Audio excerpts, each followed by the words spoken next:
Bonjour à tous. Donc nous démarrons notre nouveau cycle de conférences, en fait le deuxième semestre sur les secrets de fabrique. Donc nous avons invité déjà un certain nombre d'intervenants au cours du premier semestre, des architectes, chorégraphes, urbanistes, photographes. Et donc nous continuons ce semestre avec différents métiers qui vont être représentés, différentes formes de secrets. Et donc aujourd'hui c'est donc Anne Boyadjian qui nous présente Jean-Pierre Croust. Voilà, je vous passe la parole. Oui, enfin je vais juste faire une présentation brève de l'agence Barclay Croust Architecture, mais c'est surtout Jean-Pierre qui va ce soir nous parler de son travail. Donc déjà brièvement quelques repères biographiques. Alors Jean-Pierre Croust est originaire de Lima, il obtient son diplôme d'architecture à l'université URP à Lima, puis à l'école polytechnique de Milan. Il s'installe à Paris en 1989 où il travaille dans l'agence de l'architecte Henri Siriani de 1989 à 1994. Il a également enseigné à l'école d'architecture de Paris-Belleville de 1999 à 2006. Il est actuellement professeur à l'Universidad Católica del Perú et également membre du South America Project, dirigé par le Graduate School of Design de l'Université d'Howard. Sandra Barclay est également originaire de Lima. Elle obtient son diplôme d'architecture à l'Université URP à Lima, puis à l'École d'architecture de Paris-Belleville. Elle obtient le prix Robert Camelot en 1993, décerné par l'Académie d'architecture. Elle est également boursière de la Fulbright Foundation en 1999. Elle est actuellement également professeure à l'Universidad Católica del Perú. En 1994, donc Sandra Barclay et Jean-Pierre Croust créent et dirigent à Paris Barclay & Croust Architecture et Croust. En 2006, ils ouvrent une agence à Lima et poursuivent les projets en France sous le nom d'Atelier Nord-Sud, associés aux architectes Jean-Marc List et Guillaume Roustan, ici présents d'ailleurs.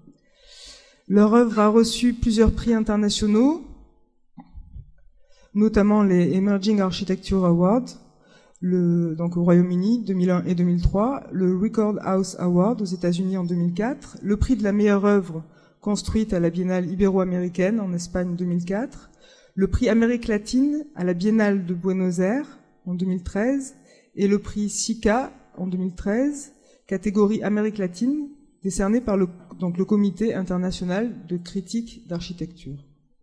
Voilà, leurs projets ont également été publiés dans les principales revues d'architecture.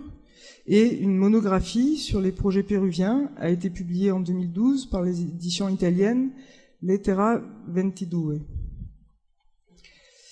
Alors avant de présenter leur œuvre, je voudrais aussi d'abord faire un clin d'œil à Sandra Barclay, qui n'est pas présente parmi nous ce soir physiquement, mais qui le sera sans doute, qui le sera à travers ces projets que tu vas nous montrer, Jean-Pierre, puisque ces projets sont le fruit d'une collaboration étroite entre vous. Pour situer tout d'abord votre travail, il faut dire que votre œuvre s'appuie sur une culture hybride du projet, si on peut dire, qui intègre à la fois les préceptes d'une architecture moderne revendiquée et qui se fonde aussi sur l'idée d'une immersion au sein d'un territoire et d'une culture, donc celle du Pérou en l'occurrence, qui va nous être présentée ce soir. Immersion dans un territoire et une culture réinterprétée à travers le projet d'architecture. Ce qui nous permet de dire que vous vous situez finalement dans la lignée de ces architectes que Kenneth Frampton a rassemblés sous le nom de régionalistes critiques dans les années 80.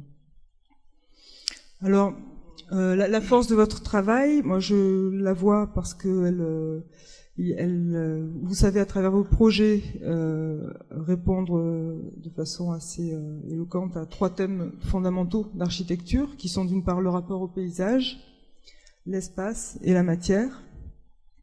Le rapport au paysage parce que vous fondez vos interventions sur la reconnaissance spécifique donc de ce paysage péruvien que tu vas nous faire découvrir et que vous cherchez tout d'abord à comprendre la compréhension de sa géographie et également des diverses formes d'établissements humains qui ont pu et qui sont toujours en présence en réalité sous la forme de ruines dans ces territoires. Et donc vous essayez de tirer parti donc, des leçons de plus de 5000 ans d'histoire, comme tu vas, je pense, un petit peu nous montrer, je l'espère, par l'observation donc d'archétypes architecturaux qui proviennent de civilisations anciennes, pré-Inca et également Inca. Également, ce rapport au paysage, on le retrouve dans la place de la matérialité dans le projet, dans ce travail de recherche que vous faites, et notamment dans l'idée, bon, déjà par les matériaux même de construction, qui sont tout à fait en lien avec le site généralement, et puis aussi parce qu'il y a une grande place laissée au savoir-faire artisanaux dans ces projets péruviens. Et donc finalement, une relation au paysage qui croise à la fois des considérations géographiques, mais aussi culturelles. Évidemment, le deuxième thème de l'espace, il est clairement présent dans votre architecture, puisque vous faites partie des architectes qui travaillent le projet depuis l'intérieur, d'une façon où le corps est entièrement impliqué dans l'espace. Une architecture donc qui est faite pour être vécue, expérimentée tout au long d'un cheminement qui procure des émotions perceptives. Enfin, voilà, ce travail-là sur l'espace. Et la matière qui ne saurait donc être dissociée de l'espace et de la lumière. Alors par rapport à ça, je voulais soulever une ambiguïté qui je crois est involontaire, mais qui est assez belle justement par rapport au titre de la conférence que vous avez choisie, qui s'appelle « Les matières du projet ». Je crois que c'est en fait, vous l'entendez comme matière à penser le projet. Et en même temps, vu la direction que prend aussi votre œuvre, où il y a de plus en plus cette recherche sur la matérialité de l'édifice, voilà, je trouvais ça assez joli comme ambiguïté. Et par rapport à cette question de la matière, j'avais envie aussi de parler juste d'une petite chose. Je me souviens d'un livre que Sandra m'avait montré il y a longtemps sur des tapisseries pré-Inca, et avec des très très belles reproductions de ces ouvrages donc faits à la main.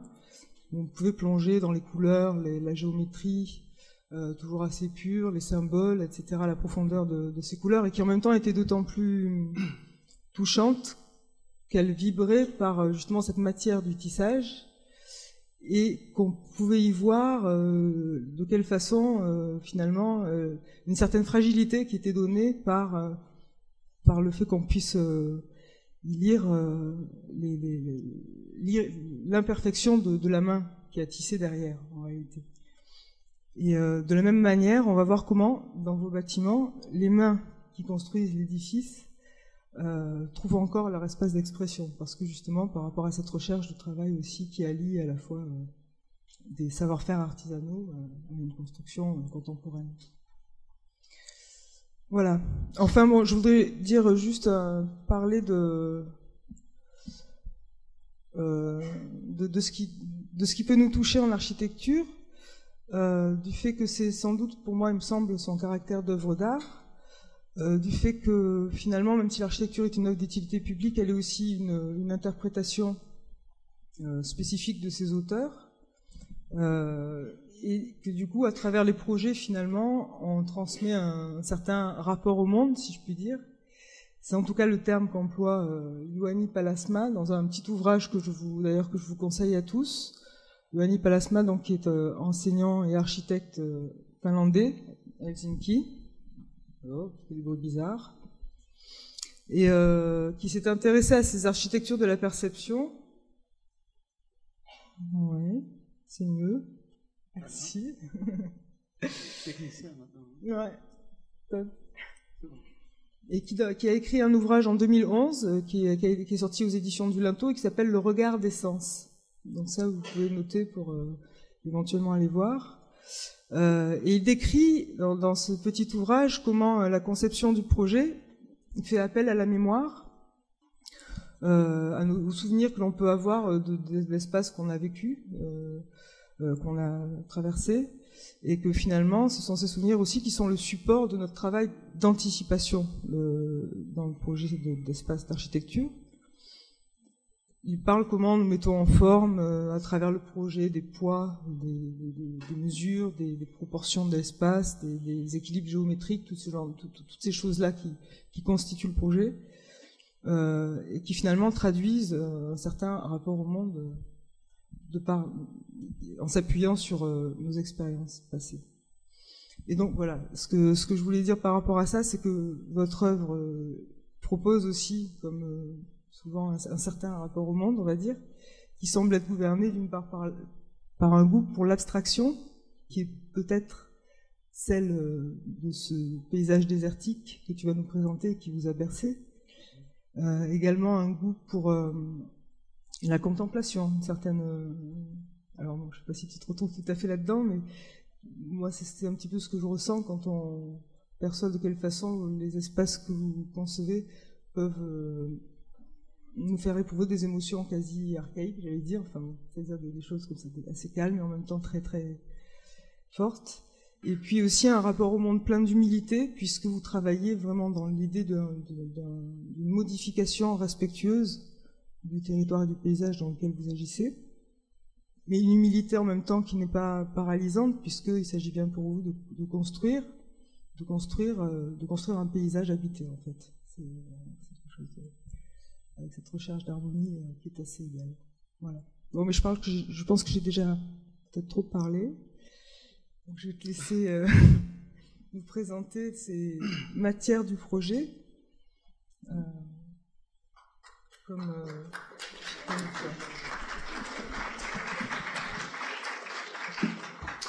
Merci Anne. Oui, je pense. On entend bien? Oui.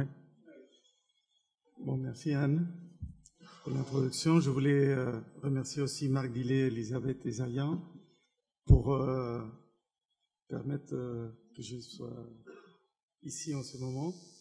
Je voulais remercier tout le monde aussi, les amis, les associés, les anciens élèves qui sont là, qui sont venus de près et de loin aussi. Et je vais vous présenter des projets récents faits au Pérou, au travers de ces matières du projet qui sont en fait des préoccupations projectuelles qui sont des constantes tout le long des projets. On dit qu'on fait toujours le même projet, c'est vrai. Et ce sont ces matières du projet qui façonnent un peu notre manière de faire.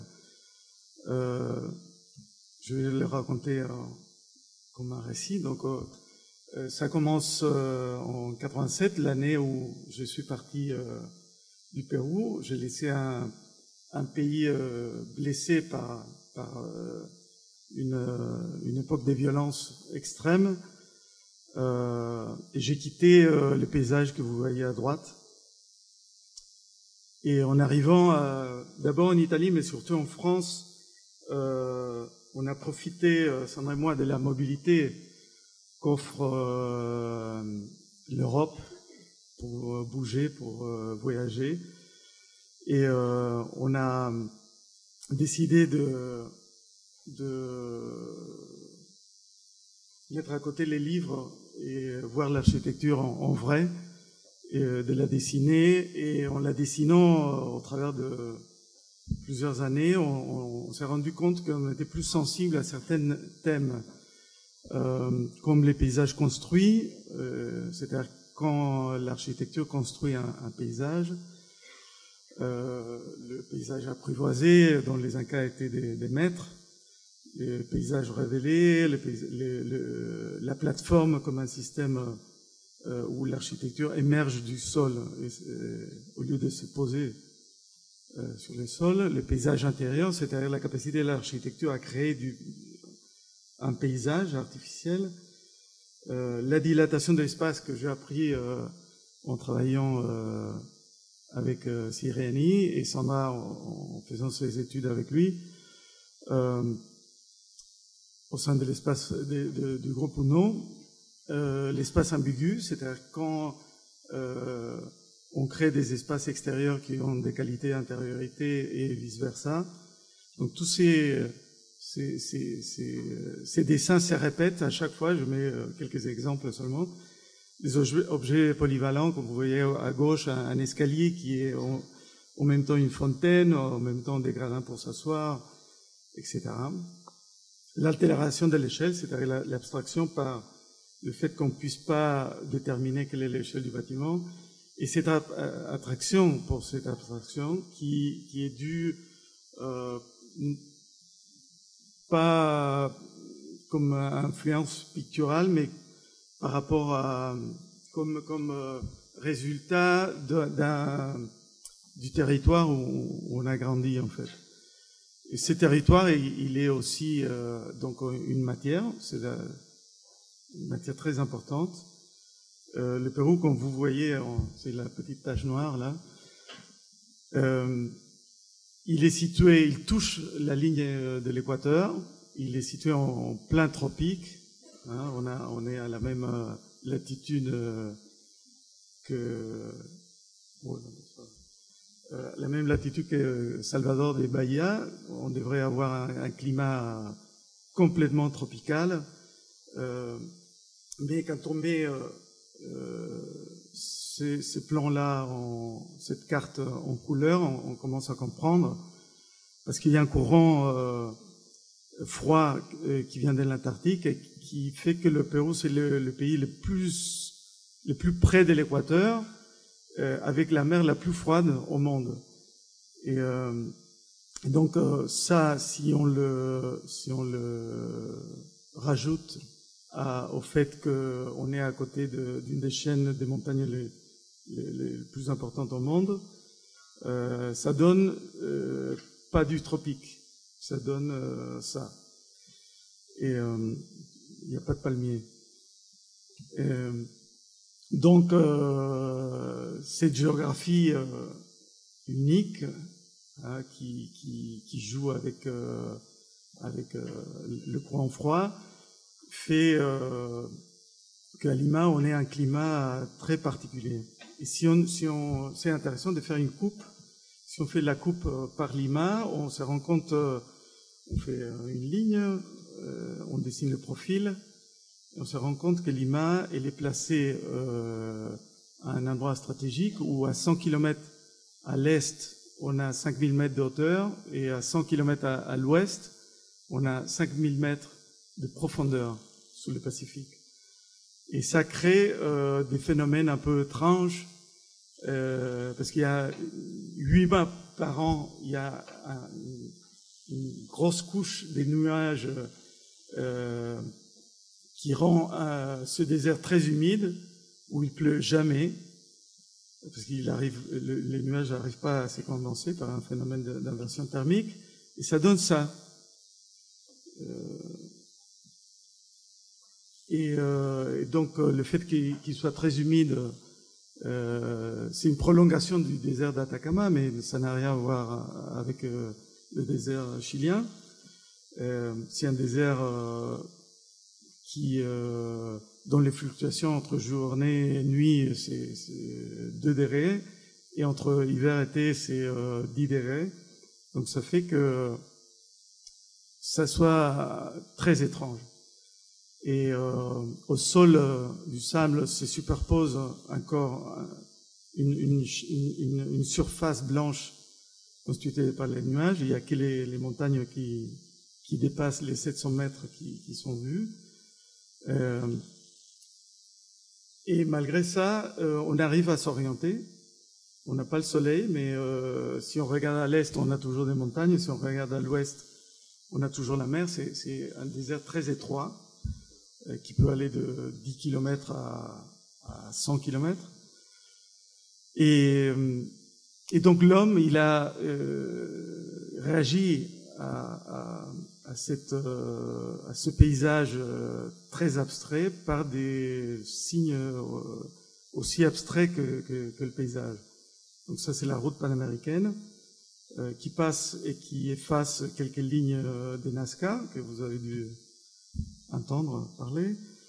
Un signe qui pourrait être du fait de l'intervention d'un artiste land art, si on fait un urbanisateur illégal qui trace les lots parce qu'il va envahir un terrain de l'État.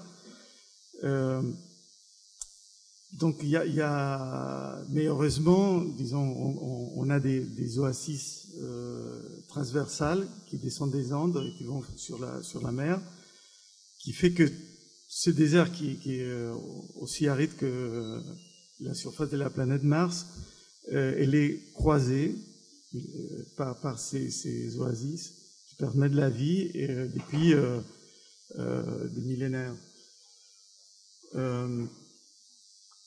Donc en plan, si on dessine un plan, on voit ça. C'est les Andes traversées par la route panaméricaine et traversées par les oasis qui se répètent tous les 30 km plus ou moins. Et Lima, elle est là.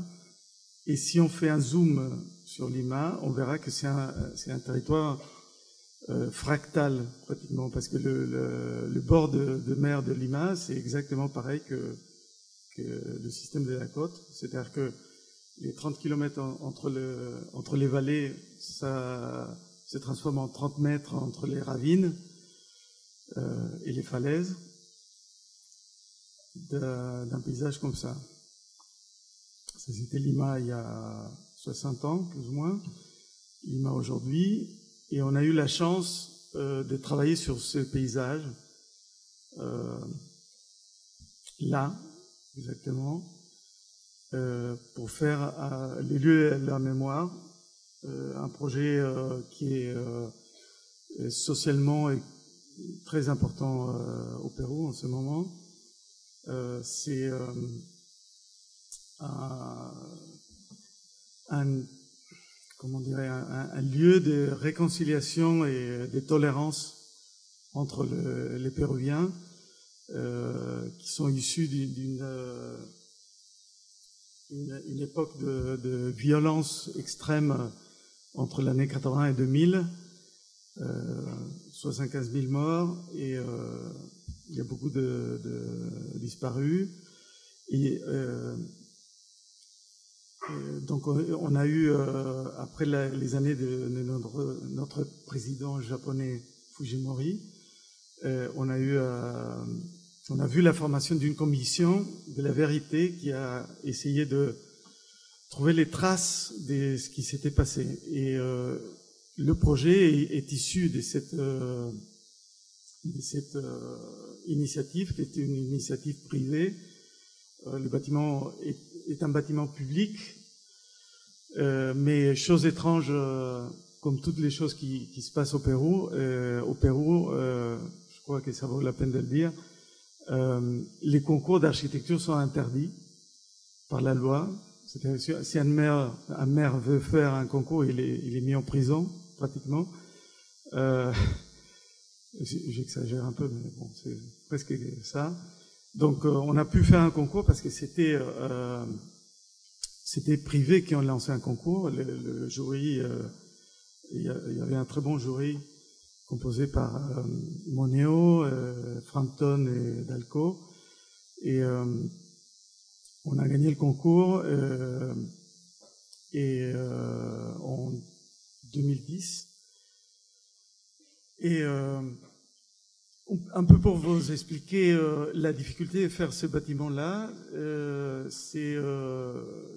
la difficulté, c'est que j'ai vécu ces années-là, et je vais vous montrer rapidement. Ça, c'était nos rues à cette époque-là, nos prisons, nos rues, pendant que j'étais étudiant à l'école d'archi.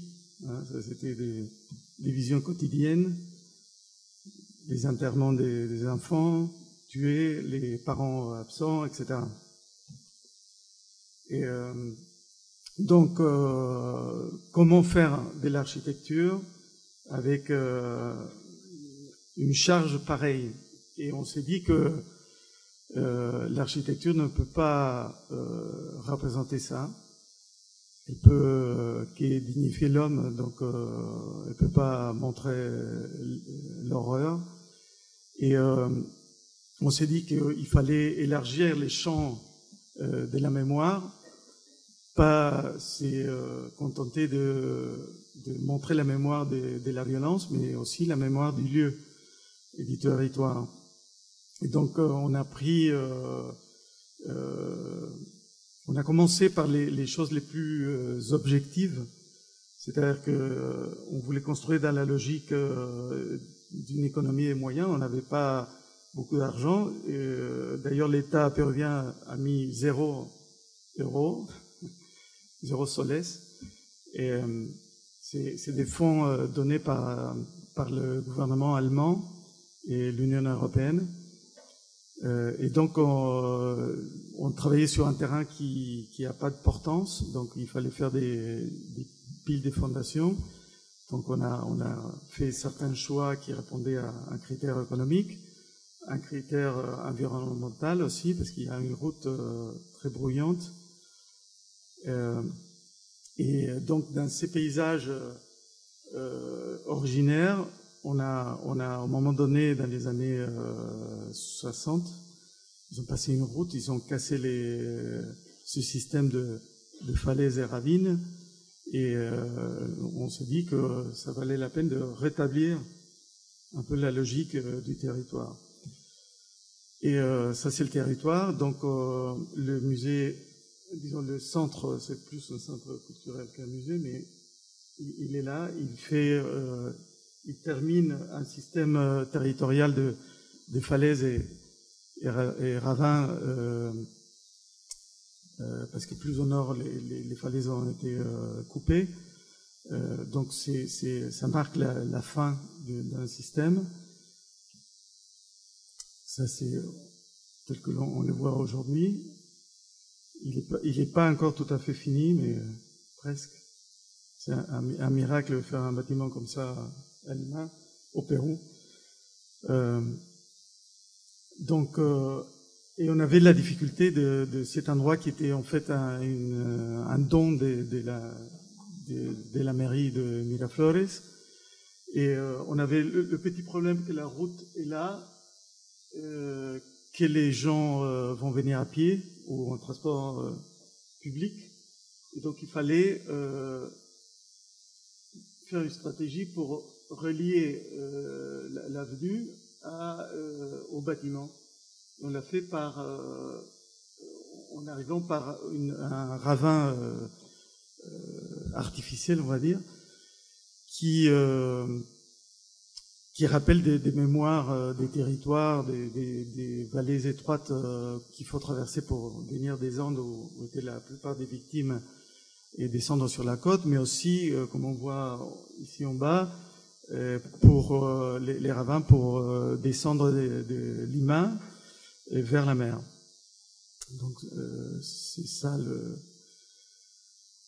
le ravin artificiel. Et cette promenade, ce cheminement qu'on fait pour y arriver, ça nous permet d'oublier le quotidien, de quitter la ville, de rentrer dans un espace de silence et de se préparer pour voir le contenu de l'expo. Donc on rentre en descendant par là, on arrive ici. Si on arrive à pied, si on arrive en voiture, il y a un parking ici ou là pour les autocars.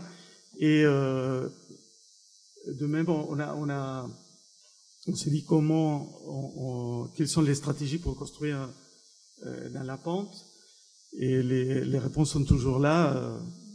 C'est pas pour rien qu'on a 5000 ans d'histoire et des solutions trouvées par nos prédécesseurs.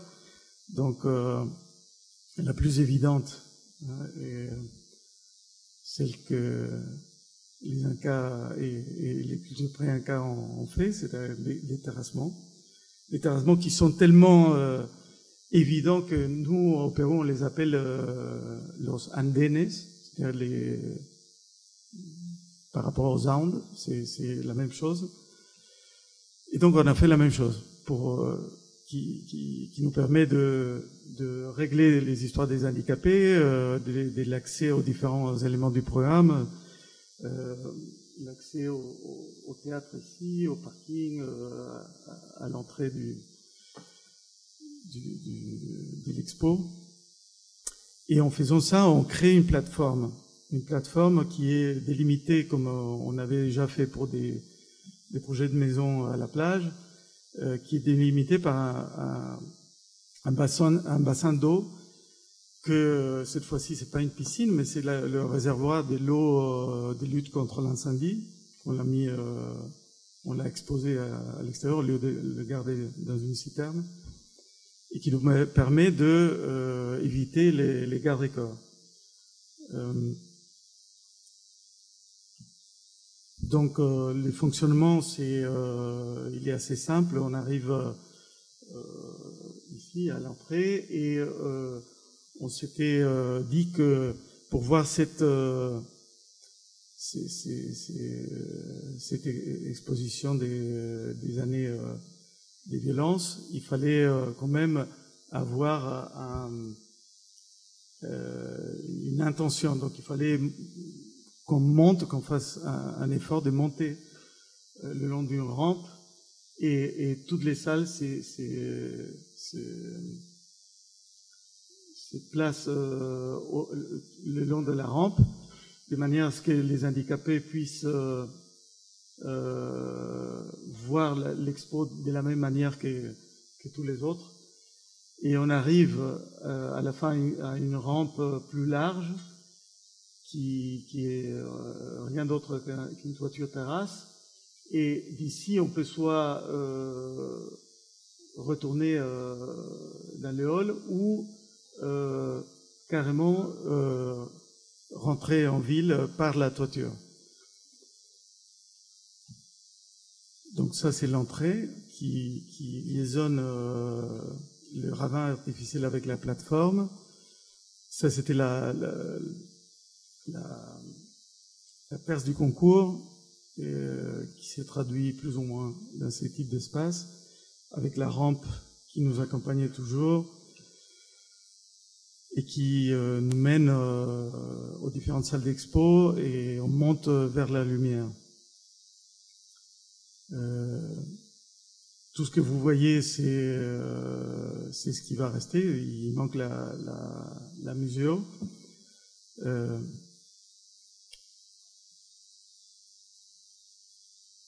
Les plateformes montent avec la rampe.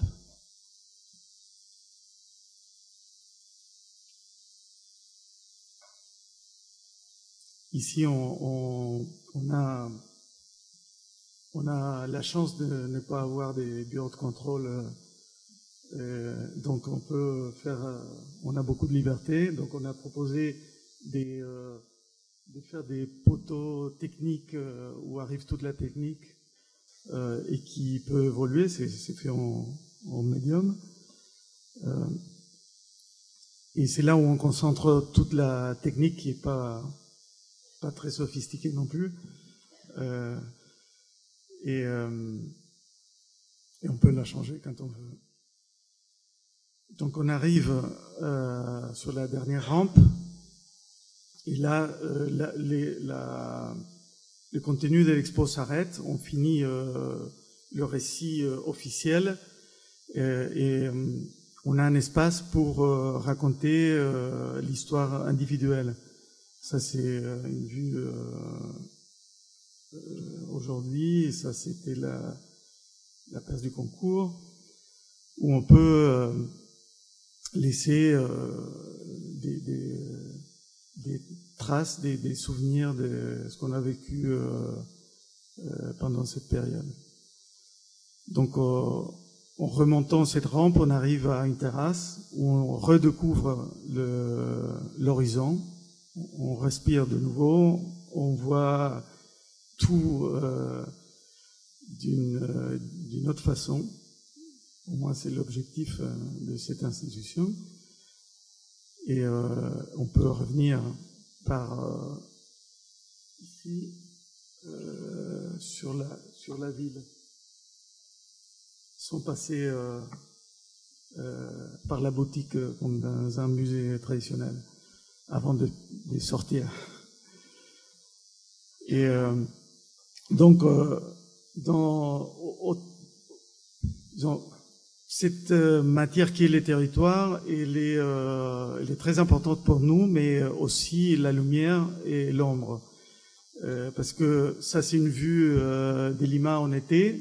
Tout baigne, on se baigne à la mer, il fait beau. Mais ça, c'est uniquement 4 mois par an. Le reste de l'année, c'est comme ça. Et ou comme ça. Donc, ça, c'est pris de mon agence. Et donc, en fait, Lima, c'est une ville sans ombre. Et ça, c'est un problème pour l'architecture. Disons, pas seulement pour l'architecture, pour les Liméens aussi. Donc, ça, c'est une photo d'un très bon photographe artistique, Edo Hirose. Et le titre de la photo raconte bien ce qu'on éprouve à habiter à Lima. Lima me mata, ça veut dire Lima me tue, parce qu'on voit les bâtiments comme ça. Et de plus, c'est tellement étrange que parfois on voit une ombre. Vous voyez ici l'ombre? Mais l'ombre est inversée, vous voyez? Il y a un truc bizarre là. Parce qu'il faut retourner la photo, et là on a une ombre normale. Et en fait, c'est une fausse ombre. L'ombre est faite par la poussière qui se dépose, comme il pleut jamais. Ça crée une ombre artificielle. Hein? Donc il faut aussi faire l'architecture avec ça. Et donc voilà, les petits bonhommes qui cherchent son ombre et qui essaient de l'accrocher, nous on s'était dit qu'il fallait faire pareil. Et donc on a essayé avec la première maison qu'on a dessinée depuis Paris, par fax, parce qu'il n'y avait pas d'internet. Et donc on a essayé d'accrocher, un peu maladroit, mais on a essayé d'accrocher l'ombre sur les plafonds, parce que au sol il n'y a pas d'ombre. Et donc après on a continué à essayer de créer cette ombre suspendue. Et on a trouvé un matériau qui est génial, qui a partout sur la côte. Il n'y a pas beaucoup de pierres sous les sables, donc, mais il y a des galets dans les rivières. Donc les galets c'est un matériau génial parce qu'il accroche, il attrape pratiquement l'ombre qui est du soleil ou pas. Et aussi, ces galets ont une signification pour les Péruviens parce qu'il y a eu pas mal des mémorials par rapport à la période des violences où les galets sont les symboles des victimes.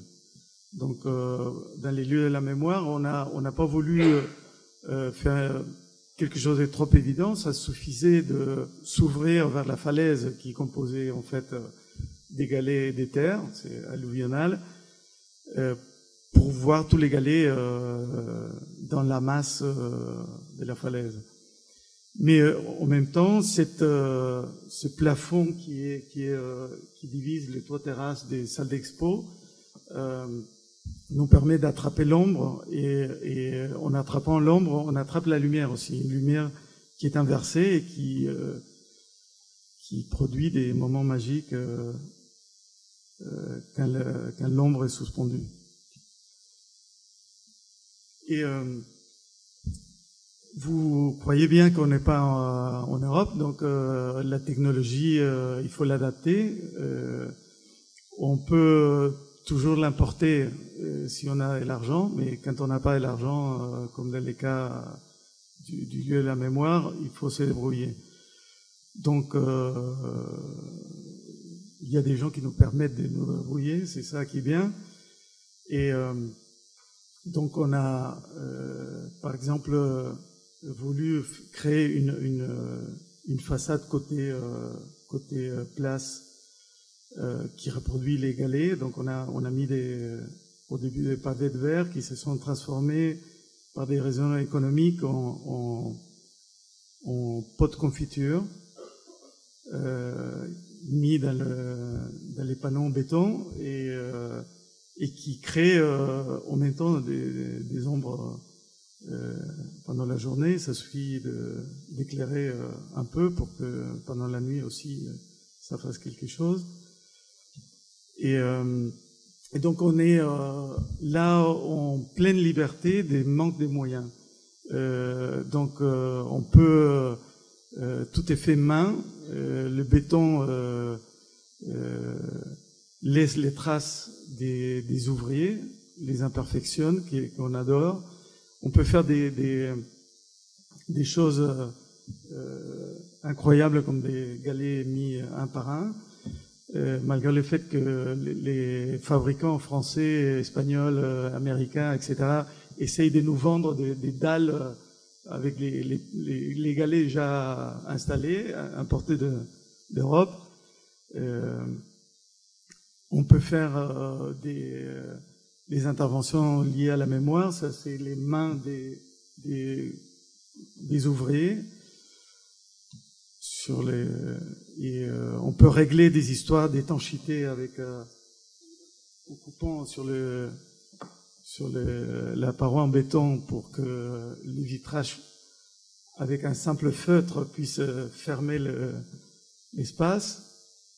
On sort la matière, les matériaux de construction sur place, et on fait le tri, et après il y a quelqu'un qui les met un par un, et ça c'est beaucoup moins cher que d'acheter le produit français.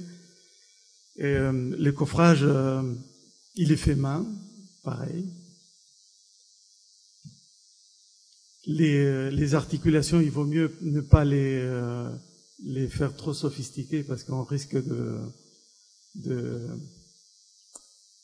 ça finisse mal. Donc on fait pas d'articulation, on appuie la poutre sur une console à la manière des gens prouvés. Ils n'ont pas aussi bien, mais au moins on essaye. Et on a aussi cette architecture populaire qui nous inspire, ces matériaux-là qui est génial, qui est une espèce de canis qui produit l'ombre là quand il y a du soleil, et un banc pour s'asseoir, des choses toutes simples qu'on peut refaire dans la maison. Et aussi, on peut faire un espace ambigu. C'est-à-dire que avoir un climat doux nous permet d'effacer la frontière entre intérieur et extérieur. Ça nous permet de créer des enceintes très opaques à l'extérieur, mais qui s'ouvrent complètement à l'intérieur. De créer ces espaces qui se succèdent entre intérieur, extérieur, intérieur. Et de créer des rapports avec les paysages et avec le paysage intérieur qu'on peut créer, toujours extérieur. Ça, c'est une maison qui n'a pas de fenêtre, qui n'a pas de clôture. On n'a jamais atteint les clôtures couverts. Et voilà, donc on peut si on a les moyens, profiter du paysage sur le Pacifique. Côté rue, on est un peu plus opaque pour garder l'intimité. Et tout ça, en fait, c'est tout déjà inventé. Et c'est les Péruviens qui ont résolu ces problèmes dans ces paysages et dans ces climats depuis très longtemps. Donc on n'a qu'à observer pour voir comment ils ont résolu ces problèmes. On a des traces partout, on a des exemples, ils étaient modernes avant la lettre. Les dimensions du territoire ont été reproduites en archi, donc on peut voir un mur Inca et un mur qui enferme un terrain aujourd'hui, où C'est la même abstraction qu'on trouve dans les ruines des 3000 avant Jésus-Christ et les poulaillers qu'on construit aujourd'hui dans le désert. D'ailleurs, il ressemble à un bâtiment de Herzog et Desmarons.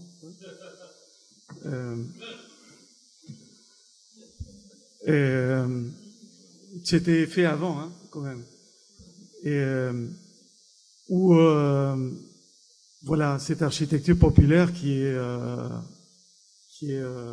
moderne. Ils n'ont pas étudié architecture, tous ces gens-là. Et ces manifestations qu'on trouve partout. Et ça, c'est les tissus précolombiens dont Anne parlait. Mais bon, tout n'est pas idéal. Hein, non, ne croyez pas. Je fais pas de la pub pour aller bosser au Pérou. Hein. Ça, c'est un musée, un concours qu'on a gagné grâce au fait que l'argent pour reconstruire ce musée qui s'était écroulé pendant un tremblement de terre l'argent était espagnol. C'est l'Espagne qui a payé, donc elle a pu faire un concours. Donc c'est encore un concours pour un bâtiment public. On a réutilisé la pierre du musée précédent pour garder la mémoire du musée. Et on n'a jamais compris pourquoi. C'est une pierre en plus précieuse parce que la carrière elle se trouve maintenant dans une réserve naturelle, donc on peut plus extraire cette pierre rouge. Et on n'a jamais compris pourquoi ils n'ont pas voulu. Le ministère des Cultures n'a pas voulu. Ils voulaient pas qu'on prenne des vieilles pierres du musée précédent.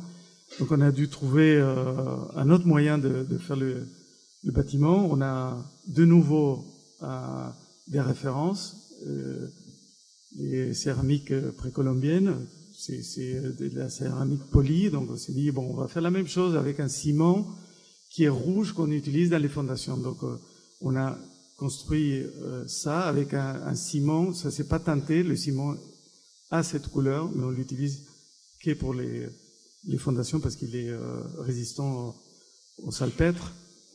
Et comme ça, on est rentré à le budget d'ailleurs. Et tout est fait main. On voit de nouveau les traces de la main, du passage des ouvriers,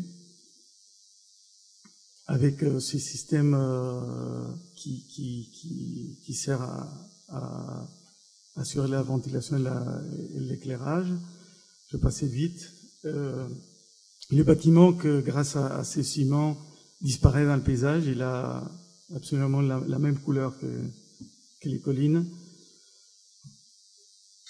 Et aussi une stratégie précolombienne qu'on aime beaucoup, c'est la stratégie de l'enceinte. C'est-à-dire que délimiter l'espace des vies pour l'ouvrir à l'intérieur. C'est ça qu'on a fait dans le cas de ces 4 maisons à 120 km au sud de Lima. C'est une maison à la plage. Et voilà, pareil comme les croquis en haut à droite, c'est une plateforme habitée. Donc ça, c'est le niveau inférieur où il y a 4 maisons et elles sont reliées entre elles. Et au-dessus à ces niveaux-là, il y a tout ce qui est intime, toutes les chambres à coucher. Et sur cette plateforme, tout est ouvert. On n'a pas besoin de vitrage. Et on a des plages artificielles avec les piscines qu'on a vues. Donc, de nouveau, les bâtiments sortent du sol, ils ne se posent pas et ils disparaissent. C'est comme si on avait creusé la falaise. On a l'enceinte une architecture qui révèle peu de l'extérieur, comme sur la ruine en bas à droite, on rentre toujours latéralement, on découvre petit à petit l'espace, on rentre d'un extérieur à notre extérieur, on se tourne et on a tout ce qu'il faut pour vivre. Hein, on n'a pas besoin de plus. C'est ça le problème. Hein. Il y a l'industrie là et l'industrie, la construction va mal là. Ils n'ont rien à vendre. Hein. Donc on peut même apprivoiser un morceau de sol. Hein. Et on a le canis qui produit l'ombre, une table, des objets qui sont posés sur la plateforme. Et on descend par un escalier sous la plateforme. Pareil, on copie. C'est très facile. Ça suffit de copier ce que nos prédécesseurs ont fait. Donc, et sous la plateforme, on a des gros brise-soleil qui sont rien d'autre que les piscines. Les pieds, ouais. Et voilà, les pièces de vie sous la plateforme, les espaces entre les maisons, la communication entre les maisons. Toujours avec nos galets préférés.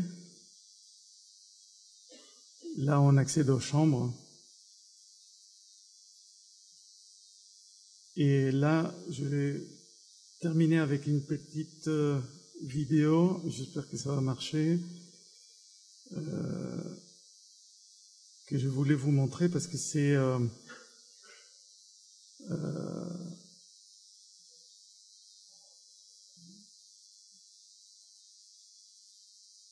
je voulais vous montrer l'ambiance que ça donne parce que c'est comme ça, on va le mettre comme ça.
merci beaucoup Jean-Pierre pour ce bon moment d'architecture.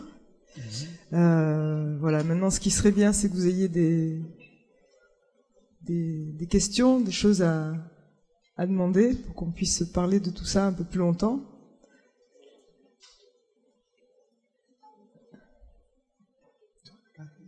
Non?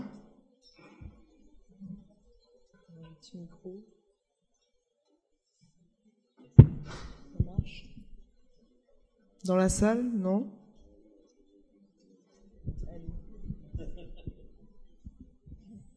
C'est pas vraiment une question sur l'architecture. Pendant toute la présentation, tu parles du Pérou comme d'un pays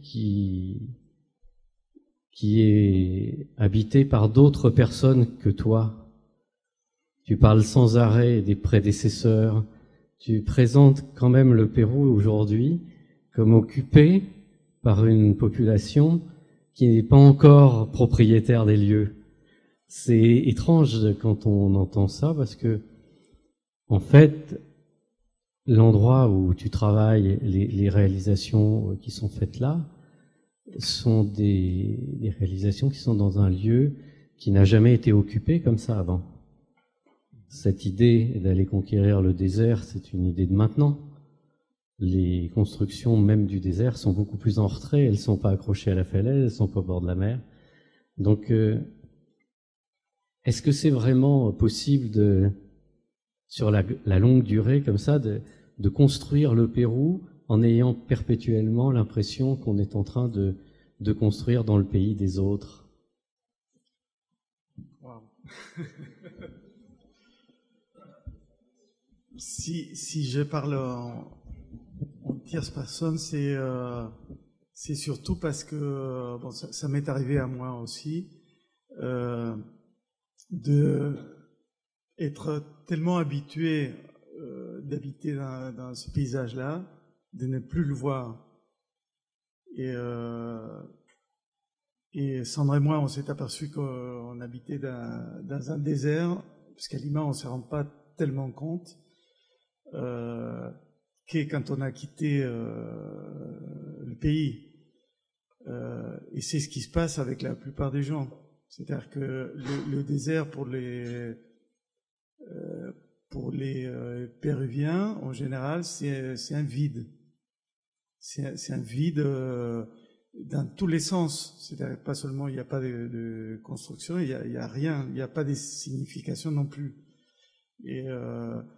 Et donc, c'est comme ça qu'il est très facile de jeter la poubelle dans le désert, jeter les bouteilles en plastique tout le long de l'autoroute. Donc, quand je parle des prédécesseurs, c'est revenir idéalement dans un moment où les gens se rendaient compte qu'ils habitaient dans ces paysages-là. Et c'est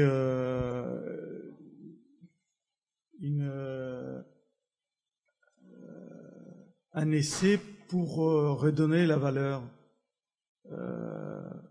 au vide. Je ne sais pas si ça a répondu à ta question, mais bon.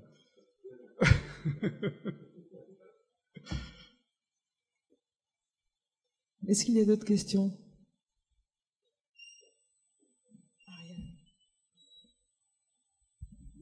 Non, juste, tu parlais tout à l'heure de l'échelle. Tu disais cette échelle qu'on veut casser, ça vient aussi du territoire. Je ne sais pas exactement pourquoi, ou si tu peux en dire plus. Ça vient de notre pays, ce rapport à l'échelle. Parce que tout est grand par rapport à l'Europe, pour moi. Donc, il y a des grandes dimensions qui sont quelque part reproduites en architecture, au moins celles qu'on aime, et parce qu'on est confronté à l'infini tout le temps, à l'infini du désert, parce qu'avec la brume on voit pas la limite, l'infini de la mer parce qu'on voit pas l'horizon, et ainsi de suite. Donc on est toujours confronté à une dimension qui est quelque part infinie ou au moins très grande. Et on essaye de jouer avec ça, même si les commandes sont pas énormes. La maison que on vient de vous montrer dans la vidéo, chaque maison fait environ 150 mètres carrés. Beaucoup plus si on compte les endroits qui sont pas qui sont extérieurs. Mais, on essaye de ramener cette dimension à l'intérieur de l'architecture.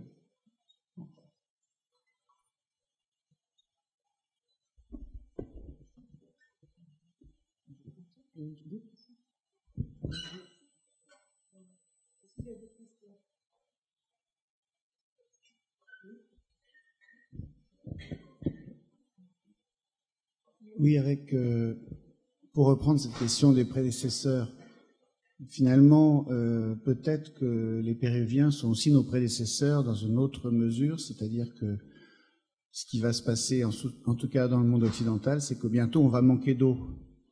Donc, ça c'était cette question de la sécheresse. Et moi, ce qui m'intéresse derrière ça, c'est comment il y a des espèces d'intemporalité qui se dégagent, que tu as très bien montré, entre la lumière, la matière, la pesanteur. Et l'eau, qui est toujours un élément qui révèle cela. Moi, j'ai été frappé quand on était allé à Villa El Salvador, ces petits endroits où ils arrivent à faire pousser de la verdure avec juste la rosée. Enfin, ces questions il y a toute une science de l'économie des moyens qui est très intéressante et qui a à voir avec ces questions d'infini et de grandeur d'un autre côté, en paradoxe. Question de limite. Est-ce que là-dessus, il n'y a pas aussi des choses sur lesquelles vous travaillez?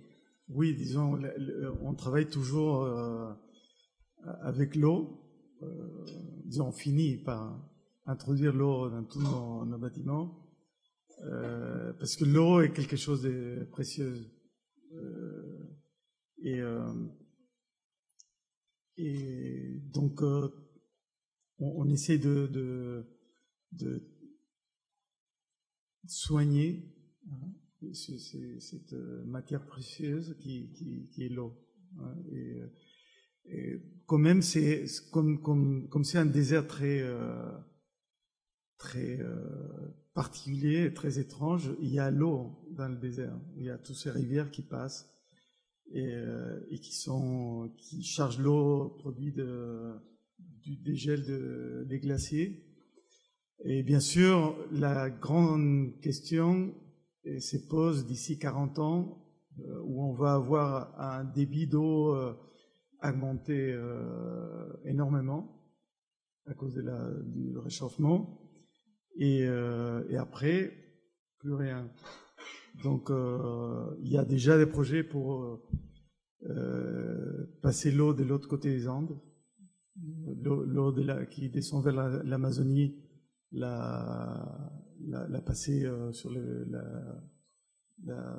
Pacifique. Donc, c'est des grandes questions territoriales qui sont ouvertes. D'accord. Et ça, c'est ce que vous aviez présenté il y a 2 ans à la Biennale de Venise, Common Grounds. Il y avait tout un pavillon sur le Pérou où il y avait vos travaux et plein d'autres architectes qui travaillaient justement sur cette vision territoriale à grande échelle pour justement une ville future au nord du Pérou, oui. Donc avec une infrastructure incroyable qui va faire venir l'eau de l'Amazone à travers les Andes. C'était ça. Exactement. Et ça va créer l'eau, dans ce cas-là, elle est ramenée de l'Amazone pour irriguer le désert. En fait, le désert, c'est de la terre fertile. Donc, ça suffit d'avoir l'eau. Et donc, ce projet qui est déjà en route va élargir la surface, disons la production agricole de 15% par rapport au pays. Et il y aura une nouvelle ville qui va être créée. Donc, quand on a participé à la Biennale de Venise, c'était d'imaginer une ville dans le désert, de s'exprimer avec les moyens qui disposaient les anciens péruviens, la céramique et les tissus. Et parce que cette ville va être construite au même endroit qu'une civilisation du 1er siècle de notre ère, qui était la première à avoir traité de façon territoriale l'eau pour irriguer. Donc c'était aussi une alerte au Pérou pour dire que les architectes on avait notre mot à dire par rapport à la construction de la ville. Et bon, on n'a pas entendu. Donc maintenant, la ville est en train d'être dessinée par les promoteurs immobiliers sans architecte. Peut-être une petite question. Vous avez beaucoup insisté sur je cite, la pleine liberté de manque de moyens. Et je voudrais savoir, est-ce que ça s'appuie, et on voit l'extrême qualité au fait de soins, des détails dans tout votre travail, sur quelle culture artisanale ça s'appuie? Est-ce que justement votre travail avec les entreprises locales ou les artisans locaux, comment ils s'opèrent? Est-ce qu'on peut avoir quelques précisions là-dessus? Disons, on a la chance d'avoir un peuple qui a construit depuis toujours. Donc, à Lima, on va dire que plus ou moins 70% de la ville elle a été autoconstruite par la population. Et donc, c'est un peuple qui sait construire. Et donc, les artisans savent construire et ils ont surtout une volonté de bien faire. Ils n'ont pas forcément les moyens technologiques pour le faire, mais ils ont l'intention de bien faire. Et nous, on veut, dans une période où on reçoit, maintenant que l'Espagne est en crise, on reçoit tous les constructeurs espagnols qui essayent de nous vendre des produits hautement technologiques. On essaye de mettre en valeur ce que les gens savent faire sans avoir besoin d'importer quoi que ce soit. Et c'est parce que le climat le permet aussi. Nous, on n'a pas d'étanchéité, on nous vend de l'étanchéité aujourd'hui, en nous faisant croire qu'il pleut à Lima. Mais on n'a pas besoin d'étanchéité. On nous vend des doubles vitrages avec des cadres à rupture de pente thermique alors qu'il fait 25 degrés toute l'année et des choses comme ça. Donc cela nous permet aussi c'est très facile aussi d'utiliser ce que l'industrie nous offre parce que c'est une simple question d'argent et maintenant en Amérique du Sud il y a de l'argent donc on pourrait les utiliser mais c'est une position personnelle et c'est un peu l'histoire disons mais voilà je reviens un peu en arrière pour vous dire que tout n'est pas non plus génial. Il y a aussi le fait que l'architecte est beaucoup moins puissant sur le processus de construction au Pérou qu'en France, par exemple. Nous, on n'a aucune prise sur le chantier. Quand quand on est bon et on convainc les clients de participer au chantier, c'est pour un suivi architectural et on dépend complètement de la bonne volonté du client pour obliger l'entreprise à faire ce qu'on veut.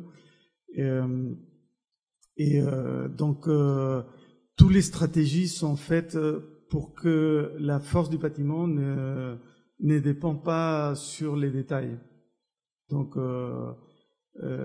c'est une stratégie qui nous permet d'avoir, dans les photos on voit pas, mais le béton est très mal fini. Il y a des choses qui sont pas comme on les voudrait toujours, mais le bâtiment ne dépend pas de ça pour exister.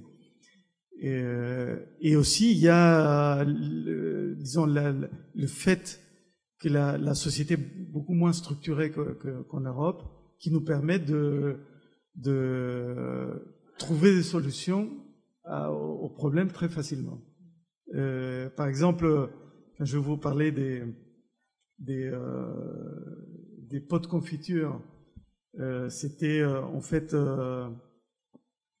des panneaux préfabriqués en béton où on avait pensé au tout début de mettre des pavés de verre ronds. Comme les pavés de verre, il fallait les importer et que ça coûtait cher, on s'était dit qu'on n'allait pas le faire et qu'on allait mettre des fonds de bouteilles dans le processus même de la préfabrication, donc comme des coffrages. Et quand on arrive à l'usine de préfabrication, voir valider le prototype, on voit qu'ils n'avaient pas mis les fonds de bouteille, qu'ils avaient laissé simplement des trous avec des tubes PVC et que le diamètre n'était pas le bon. Donc la bouteille ne rentrait plus. Et donc on dit, bon, c'est pas grave, il faut maintenant bien faire, on les a expliqué tout, et on nous a laissé expliquer pendant 2 heures comment il fallait faire, et au bout des 2 heures d'explication, ils nous disent, bon, ok, ça c'est bien, mais le problème c'est qu'on a tout fait. Donc le prototype, c'était en fait 50 panneaux qui étaient déjà tout faits, tous finis, et donc, bon c'est pareil un peu ici, mais donc on a décidé de faire l'inverse, c'est-à-dire trouver la bouteille qui va avec le trou. Et donc on a commencé à chercher, on a trouvé des pots de confiture qui allaient très bien. Et donc on n'a pas acheté la confiture, mais on est allé à l'usine qui fabrique les pots de confiture. Et heureusement, on n'avait pas le bureau de contrôle qui nous disait non, il manque les DTU, machin, voilà. Donc on a pu le faire. Et disons, on peut composer avec ça et on s'amuse bien du fait que tout est encore possible.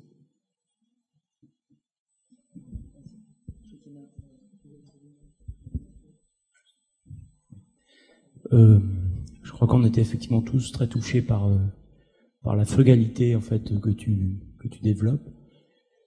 Ceci étant, moi, ces irrégularités, ça me fait plutôt penser à Le Corbusier qui envoie son maçon Sardre pervertir le maçon de la Villa Jaoul pour qu'il pose les briques de manière moins régulière. Donc c'est quelque chose qui est quand même aussi ancré dans la modernité, je pense, ce souci d'avoir une matière qui est pas complètement, qui est un petit peu incertaine, quoi. La question que je voulais poser qui prolonge l'autre, c'est que on sent quand même dans ce que tu décris entre la question technique, enfin la maîtrise technique, l'héritage et le vernaculaire, en gros ces 3 choses. On a l'impression, je me trompe peut-être, que les terrains sur lesquels vous construisez sont quand même assez fragiles, parce qu'il y a la question sismique, mais on voit aussi des pentes très fortes, un terrain qui manifestement est pas très cohérent. Comment vous arrivez à gérer cette sorte d'imprécision un peu manifeste comme ça, et en même temps la question, je dirais, tectonique plutôt, par rapport à une terre qui est relativement fragile, avec des... En gros, c'est la question de l'ingénierie, du rapport entre le projet, l'ingénierie et l'artisanat. Comment ça s'articule compte tenu des difficultés que tu décris, de maîtrise du chantier qui vous échappe, etc. Comment vous faites? Oui, d'abord, s'il y a une chose dans laquelle les ingénieurs sont très rigoureux et les services chargés de donner les permis de construire aussi, c'est sur la question sismique. Donc, ça c'est un souci permanent. On essaye que l'architecture ne pâtisse pas du fait qu'on doit mettre beaucoup de matière pour que ça tienne. Mais les terrains sont pas aussi fragiles qu'on le croirait. Ils seraient très fragiles s'il pleuvait, parce que c'est de la terre, du sable calé, donc c'est pas de la roche. Mais donc s'il pleuvait, ça partirait tous les immeubles tomberaient sur la falaise. Non, mais le fait qu'il n'y a pas d'eau fait que, en fait, c'est un sol assez résistant. Pas dans le cas du lieu de la mémoire qui était un remplissage, mais Lima est construite sur un terrain assez stable à cause du phénomène désertique. Vous avez construit en France avant, hein? Peut-être dans d'autres pays aussi, je ne sais plus. Non. En tout cas, vous nous faites baver là, hein. C'est magnifique ce que vous avez présenté, c'est vraiment magnifique. Et évidemment que nous qui sommes englués dans les problèmes des réglementations d'ici, des bureaux de contrôle, tous aussi bordés les uns que les autres, et des contradictions réglementaires qu'on doit faire. Mais au-delà de tout ça, est-ce que ça a changé votre rapport au projet?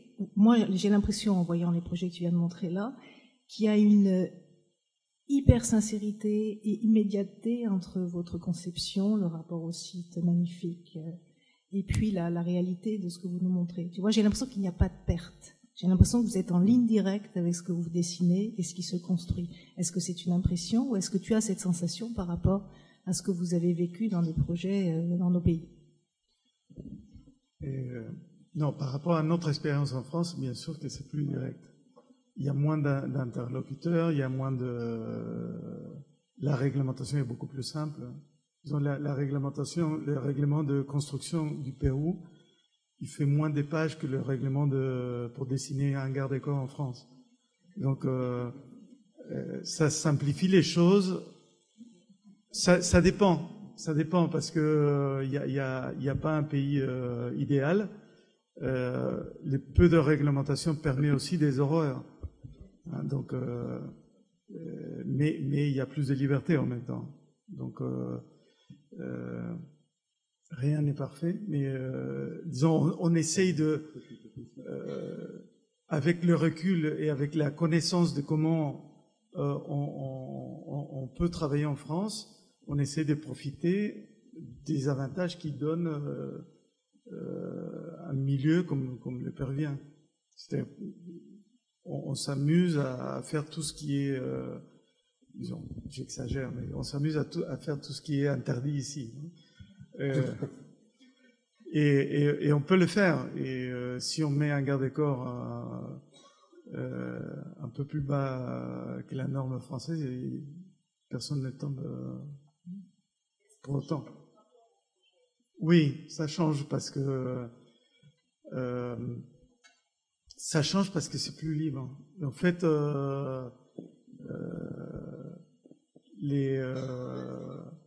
les rapports avec même la maîtrise d'ouvrage, il est plus simple. Et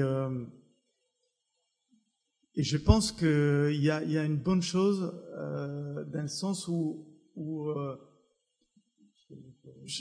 bon, pour avoir une une œuvre de qualité, il faut un bon architecte, un bon maître d'ouvrage et une bonne entreprise.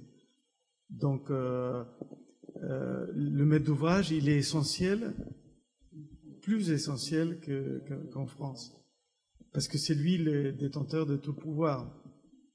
L'architecte n'a aucun pouvoir. Donc, il y a des fois où on n'arrive pas à s'associer vraiment avec les maîtres d'ouvrage, et à ce moment-là, il faut des stratégies très claires. Et il y a des fois où on s'associe au maître d'ouvrage. Le maître d'ouvrage ne voit pas l'architecte comme un interlocuteur gênant. Au moins, c'est notre cas dans notre travail. Et donc, on a pas mal de liberté pour faire de l'architecte. Donc, il y a plus c'est plus immédiat entre le projet et la réalisation.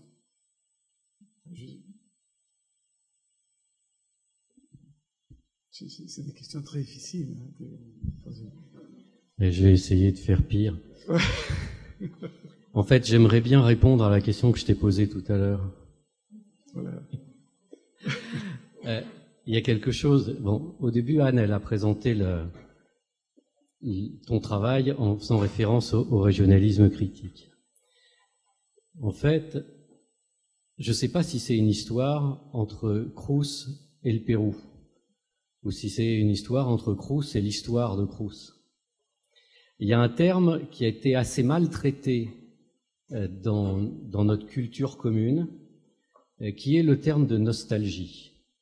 On a toujours dénoncé la nostalgie par rapport à la modernité comme étant un regret du passé.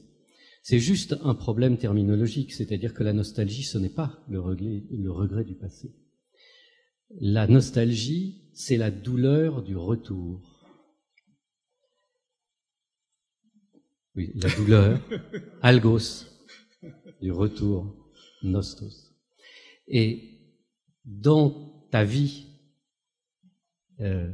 avec des racines françaises, des racines italiennes, une vie au Pérou, des études en Italie, tu es toujours en train de rentrer.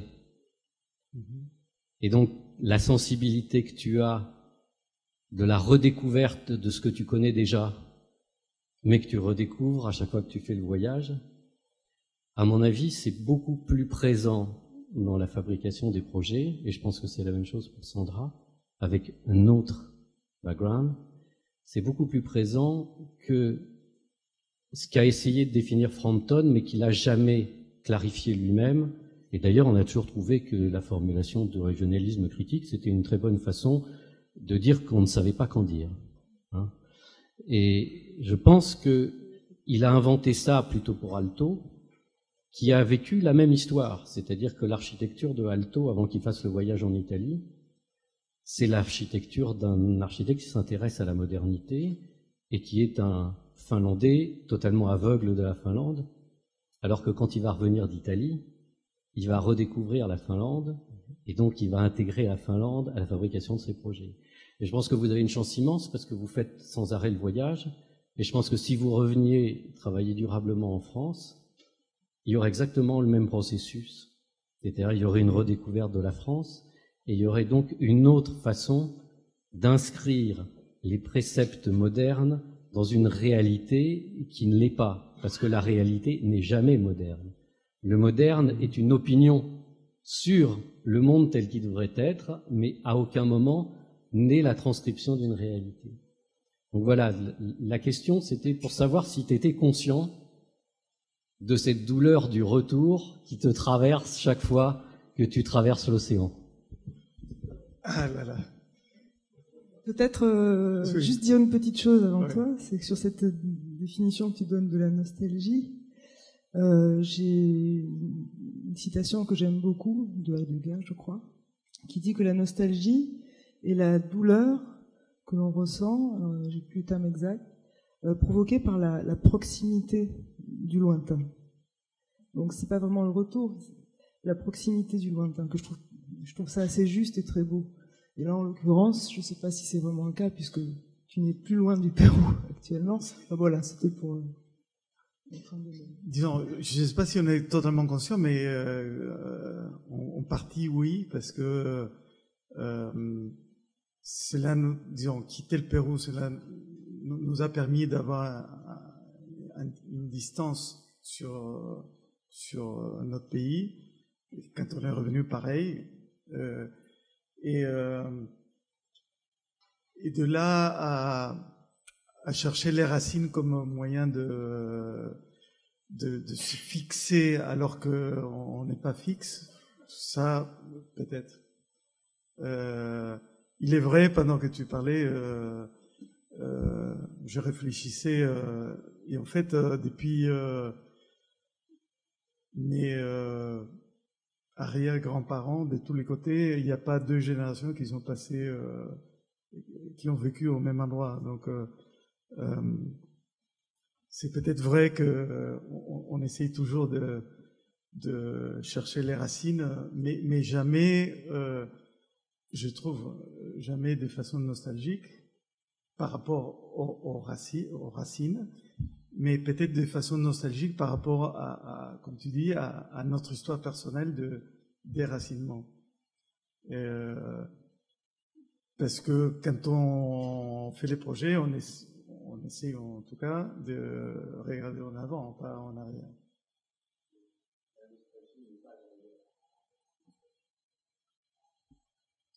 Chez les Incas, les passés étaient devant.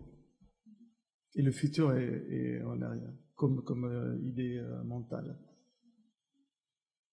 Bon, j'ai pas malheureusement des racines Incas, mais bon, c'est toujours bien de le savoir.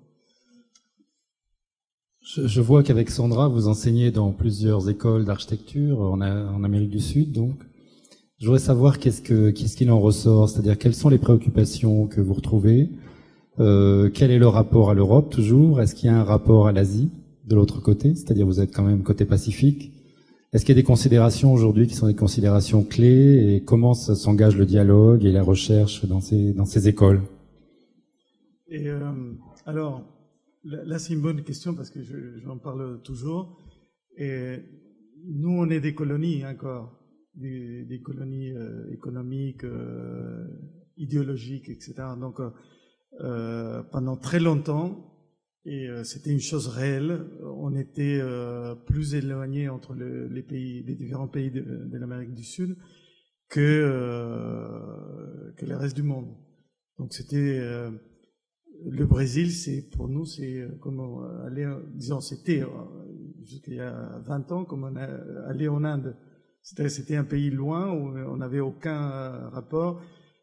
Prendre un Lima, Sao Paulo, c'était plus cher que d'aller à New York. Et c'est comme ça qu'on a toujours vécu divisé. Cela, dans les dernières années, ça a beaucoup changé avec la croissance économique de l'Amérique du Sud. Et ce que j'ai trouvé, justement, une des choses que j'ai découvert en revenant au Pérou, c'est que il y a quand même, en allant à ces universités, c'est-à-dire qu'on a trouvé une similarité des préoccupations, des stratégies, de toutes les langues qui est inouïe, c'est-à-dire que nous on arrive au Chili, on parle avec un Chilien ou un Argentin, et c'est comme si on se connaissait toujours. On a vu les mêmes programmes de télé, etc. Alors que un Belge wallon n'a jamais vu le même programme de télé qu'un Belge du Nord, et on va 200 km et on comprend rien du tout ce qu'on parle, et pas seulement ça, les gens pensent très différemment. Donc c'est pour ça que, par exemple, j'admire l'Europe, parce que elle a pu se mettre ensemble malgré toutes ces différences. L'Amérique du Sud, si on la regarde de ce point de vue, elle est très homogène. Et donc les rapports entre les pays d'Amérique du Sud qui commencent vraiment à s'établir depuis très, très peu, vont, je pense, nous permettre de changer pas mal de choses. Et on commence, plus que de regarder en Asie, on est en train de nous regarder entre nous pour voir quelles sont les différences au-delà des similitudes. Bon. Il y a une question là au fond. Attends, la dernière, hein, parce qu'il faut aller boire une bière au moins. Bonsoir. Alors moi j'ai une question par rapport à Lima, qui est une ville qui est en train de se développer à une vitesse très très grande, où on voit des architectures et des bâtiments qui poussent à tout va, des quartiers qui étaient encore un petit peu coloniaux, qui commencent, les bâtiments coloniaux se sont détruits pour laisser place à des tours, soit de bureaux, soit de logements qui ont une façade, etc. Enfin, c'est terrible. Je voulais juste savoir comment vous vous positionnez, vous, par rapport à ça, dans le sens où vous faites une architecture qui a eu un respect très grand justement des traditions. Et vous êtes en plus, vous avez votre bureau à Lima. Donc moi, je voulais juste savoir comment vous vous sentez par rapport à cette course de la ville vers un développement, vers peut-être une modernité aussi technique. Voilà. Ma question, c'est juste qu'est-ce que vous en pensez de cette course de la ville par rapport à vous qui restez ou qui revenez à une architecture traditionnelle et modeste par rapport à un paysage? Encore une question difficile. Hein. C'est-à-dire que, comme dans tous les pays du monde, l'architecte intervient sur le 1% ou 2% de ce qui s'est construit. Ce qui me plaît à Lima, c'est que cette liberté donne toutes les possibilités, les pires comme... mais les pires et les bons, c'est mélange, c'est côtoie et ça crée des synergies qui sont incroyables. Et nous, on est, je ne veux pas dire résistant, parce que je trouve que ça va à l'encontre de la pluralité, mais nous, on essaie de trouver des valeurs qui sont en train de disparaître, et voilà, et on compose avec ça, et bien que tous les immeubles maintenant c'est murs rideaux importés d'Amérique du Nord, on essaie de montrer une voie autre. Mais voilà, on n'est que des architectes, donc on ne peut pas tout changer.